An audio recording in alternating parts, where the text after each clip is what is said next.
this used book drive. And as I said goodbye, there was a book on the table that caught my eye.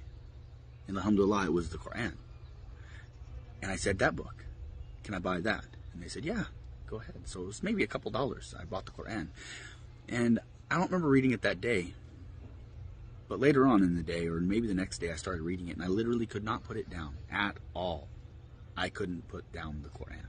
As soon as I started reading it, I just started reading it, and I couldn't stop. On breaks at work, I was reading it. At home, in downtime, I was reading it. At any moment before bed, I was reading it. When I woke up in the morning, I'd go to work. I would get my break. I'd start reading it. On my lunch, I would read it. I couldn't stop reading it. I did not know that the Quran held all of the prophets I already knew from my parents, my father's side being,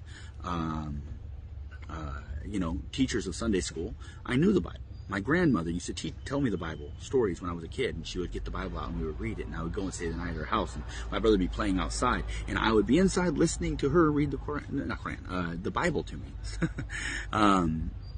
And I wanted this. I was like, these people are amazing, but there were problems with the Bible, and I knew this when I grown up. I realized this, and so I would invite those people into the house. Before I was a Muslim, those people that would go door to door trying to teach you about Christianity and invite Jesus into your life. And I would bring them in and I would show them the contradictions in their Bible. And I'm like, so is this legit? I mean, which one do you believe? Do you believe this side or that side? And they'd make up excuses. All of them would have a different excuse. They would make up a different thing in their head to explain away their contradictions. And you could see that there was no real fabric to what they were doing. They were just making it up as they went along.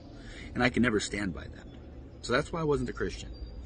And I couldn't put down this book. It had clear stories, perfect stories. Didn't need all the names in the lineage and everything. A story about Yusuf, where maybe less than five names are mentioned in it. A king